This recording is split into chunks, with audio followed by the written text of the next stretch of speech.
Hi guys, it's Dylan from Bijou Diamond Jewellery in London with another watch video, and today we're comparing two Rolex Daytonas, the old reference 116520 and the new reference 116500.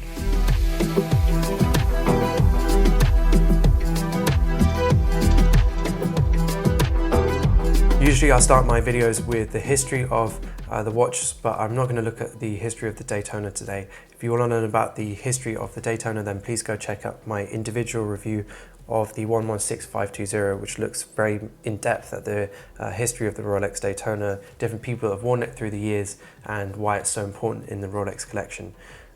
This one I'm just going to look very briefly at when both of these models were released.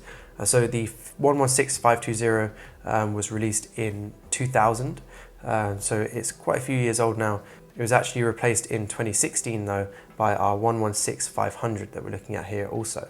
The Daytona has remained pretty similar since the 1980s, barely changed at all from that 16520 reference they released back then.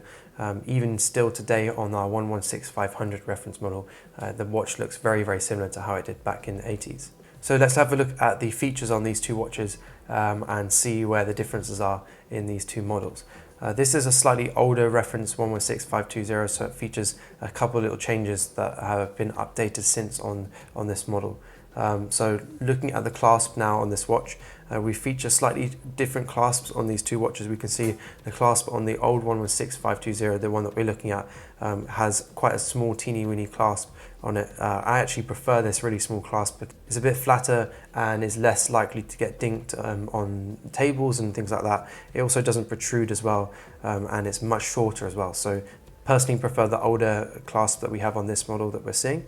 But the new Oyster clasp is a great clasp, incredibly solid. Features our easy link adjustment, but the older clasp also featured that as well. So the reason why perhaps the newer style clasp is a bit better, a bit more reliable, is because the older style clasp features this hole style design where a little circle fits into the hole, and that kind of relies on the resistance between those two in order to keep the clasp tight. Whereas the new one features kind of a spring-loaded notch and latch on it, plus the overfolding clasp, so part of the clasp. So it is probably a bit more reliable than the new Oyster clasp than the older one. Personally, I prefer the smaller design of the older one.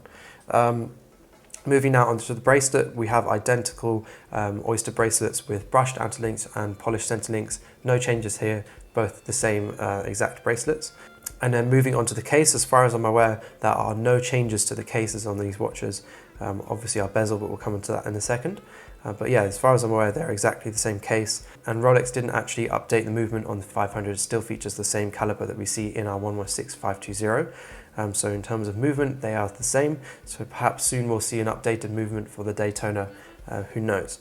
But the most important change really between these two watches is our addition of the ceramic bezel. The ceramic bezel is a really cool addition to the Daytona, especially for the steel model, as most people who buy this watch will wear it every single day. Something that we often had complaints about with the older references, the old steel Daytonas, was the fact that the bezel used to wear away quite easily and get dinked quite easily because it was just steel. The bezel also, every time you polished it or if you wore it quite a lot, the numbers would start to fade away on the bezel. We can see on this one here that they're still pretty fresh, but certain numbers have the paint, the black paint, kind of worn off, and that's not so desirable. Whereas the ceramic one that we've got here, the new 116500, of course has much more greater resistance to wear and tear. It's incredibly hard, so it's very difficult to scratch, and those numbers will stay fresh for pretty much ever, for a very, very long time.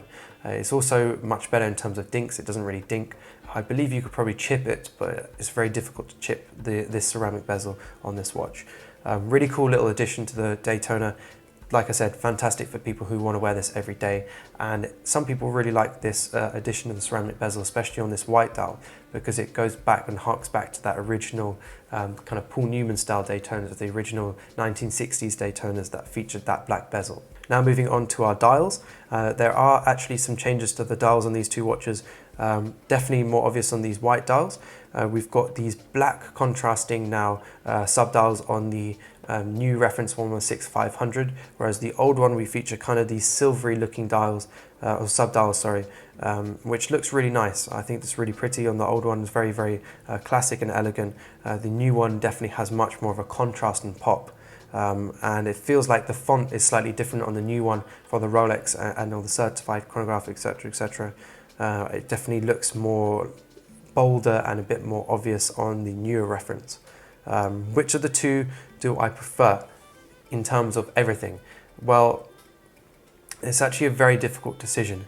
The combo of that ceramic bezel on the new one makes it much more of a sporty looking watch, and that combining that with the contrasting subdials on the 116-500 makes it much more of a sporty, more obvious looking watch. You definitely will notice it much better because everything's outlined. It just looks much more of a louder looking piece. It's definitely louder. If you want to be more understated, then the 116-520, the old reference, is an absolutely beautiful watch, especially with this white dial and that kind of silvery steel look. I just think it's such a cool looking piece, and it's just going to be a classic forever. So of the two, which would I buy? I would choose probably the 116-520, the old reference, if I was looking at the white dial. However, if I was looking at the black dial on both watches, I would choose the new reference 116-500. I think the black ceramic with the black dial is a really cool combination, and I prefer it to the old steel ceramic, so it's steel bezel with the black dial. But I think this white dial with the steel just looks really elegant, really classic, and very, very beautiful. For me, this is one of the most important, iconic Rolexes ever made. This steel ceramic Daytona with the steel bezel and the white dial. It's just a beautiful, beautiful timepiece. Something that I always do with my watches though is I always put them on a strap, like our pearl-on straps. I don't particularly love bracelets, and if I was to do that, I would definitely choose the ceramic bezel Daytona, the new reference, because that suits many more straps than this watch. This watch tends to look quite flat and contrastless when you don't have it, in the correct light or the perfect light. It loses a lot of contrast and just looks quite plain. It just kind of blends it all into one sort of silver mesh. Whereas on the ceramic new steel Daytona, we have much more contrast. That dial really pops because you've got those those black contrasting subdials against the white dial, and the combination with that and our black ceramic bezel just makes it look so much more obvious. The watches also wear quite differently as well. The ceramic Daytona, the new one, wears slightly smaller than the steel bezel Daytona, partly because that black bezel kind of outlines the watch and makes the dial appear slightly smaller, whereas the steel Daytona kind of has this whole silver effect, like I said, which makes it look like much more of a mass of silver and large, much larger mass of silver. So overall, if I was looking at the new reference, I'll probably go with the black dial if I was to wear it on the bracelet, or the white dial if I was to wear it on a strap. But the old reference 116-520 in the white dial for me is probably one of the best Rolexes you can buy. It's an absolute icon, and it's a fantastic timepiece. In terms of also investment, these are great watches. The steel Daytonas with the steel bezel.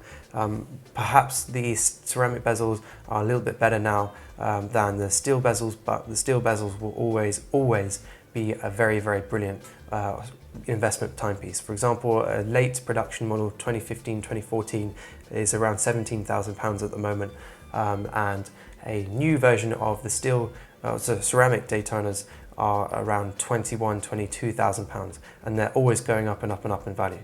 So the ceramic bezels are better investments. Steel bezels will always still be a fantastic investment.